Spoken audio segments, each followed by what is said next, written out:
l'accusation tient dû comme fait à dire que M. Steve c'est Amoussou sans aucune preuve. Et la défense est vigoureusement soulevée, protestée donc contre cette manière de faire. Donc c'est autour de ça que les débats ont tourné.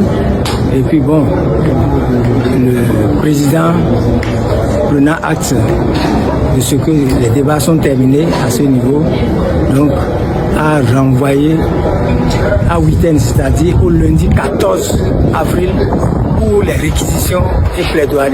Le procureur dit qu'il est convaincu que ses frères ont dit, parce que selon ses propos, il le lui avait dit au départ, et que c'est vous qui démontrerez le contraire. Il est un juriste de haut niveau, il inverse la charge des preuves. C'est lui qui doit prouver que frère Oumvi est Amoussou Steve. La loi ne lui permet pas de le faire. Il le dit, il fait des affirmations gratuites. Mais est-ce que c'est vrai qu'au début, Steve Amoussou avait reconnu qu'il était frère? Non, jamais. Jamais.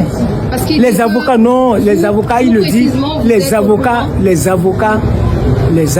étaient, c'est pas un. Si c'était un, on peut dire que c'est un seul témoin, mais c'est deux avocats qui étaient à la présentation au procureur qu'on appelle déferment.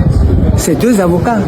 Donc, lui, il est en train de dire ce qui est dans sa tête. C'est tout. Et vous avez vu le tollé des avocats unanimement sur le comportement du ministère public. Voilà des extraits des chroniques de frères Oumvi ont été lus à Steve Amoussou, qui a dit qu'il n'est pas... Oui, il n'a pas reconnu, puisqu'il n'est pas frère Oumvi. Mais un débat dans un contexte comme ça, comment vous voyez la suite, puisque le ministère public dit qu'il est convaincu? Non, madame la journaliste, est-ce qu'on peut lui enlever ses convictions? On ne peut pas. Mais il faut qu'il prouve que ces convictions-là sont étayées par des preuves. Comment vous entrevoyez la suite avec ces convictions? Non, de toute façon, vous serez là pour les plaidoiries, vous allez voir comment les avocats vont plaider. Lui va donc présenter pour dire que ses frères ont vu, il faut condamner, mais les avocats aussi auront la possibilité donc de présenter leurs moyens de défense pour rejeter donc ces allégations. Vous êtes prêt pour les plaidoiries? On est prêt. Vous avez vu, c'est la Cour qui a demandé un report parce que la Cour s'est fermement opposée donc aux réquisitions et plaidoiries aujourd'hui. Vous étiez dans la salle. Le procureur paraissait prêt? Le procureur lui paraissait prêt sur la base de ses convictions que ses frères ont vu.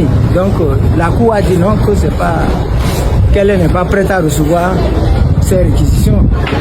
Donc voilà, c'est pourquoi on a renvoyé à week-end. C'est pas loin, c'est dans une semaine que Dieu nous prête vie, que on puisse voir ce jour-là et qu'on puisse défendre notre client. Maître, quel point faites-vous de la journée et des débats assez vifs qu'on a eu tout à l'heure? Apparemment, le procureur spécial est dans votre collimateur.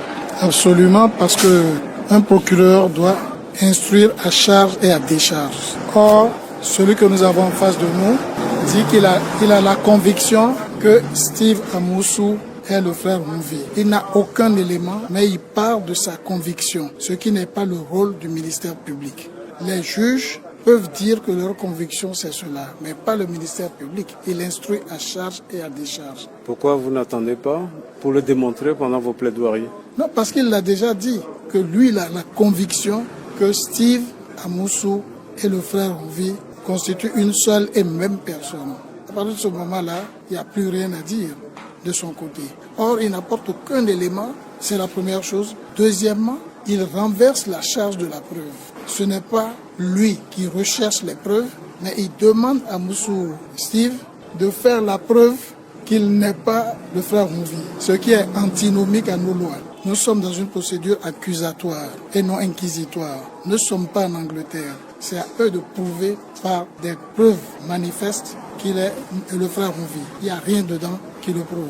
Donc vous ne vous faites aucune illusion sur ces réquisitoires? Aucune illusion. C'est dommage parce que nous avons eu des ministères publics comme ça. Je me souviens par exemple de Jean-Baptiste Mossi.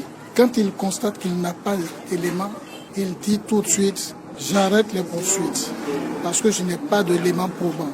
Mais je constate qu'aujourd'hui, beaucoup de ministères publics croient qu'ils sont obligés d'accuser, même sans preuve. Comment vous préparez vos plaidoiries, votre défense? Vous connaissez le calendrier. Ce sera la semaine prochaine. Ce sera la semaine prochaine, le 14 avril. Nous nous préparons à défendre M. Steve Amoussou, mais nous constatons que ça ressemble à un spectacle kafkaïen. On veut coûte que coûte le condamner. J'espère qu'un jour, la criette sera dissoute parce qu'elle ne s'appuie pas sur des faits de droit. Ce que vous dites est grave, non? Je l'ai toujours dit dès le départ, dès la création de la criette. Et je constate dans les faits que c'est cela. Pourtant, vous avez gagné des dossiers à la criette, non? Rarement, j'en ai gagné. Généralement, à la criette, on condamne. Et eux-mêmes le disent, hein, ou on condamne ou on libère. Vous allez plaider quoi pour sauver Steve Amoussou? D'abord, le défaut d'identité, c'est ce qui met en difficulté le ministère public et même les juges. Il faut prouver que Amoussou Steve est le frère en vie. Ils n'ont aucun élément. Ils n'ont même pas essayé de faire une analyse scientifique des accusations. Nous le dirons à l'audience. L'absence d'éléments scientifiques par rapport à tout ce qu'ils disent, c'est juste des sentiments. Mais il y a eu des transcriptions d'échanges par téléphone. Mais qui ne sont pas de lui. C'est son numéro, il a reconnu. Non, c'est un numéro qu'il a eu à utiliser.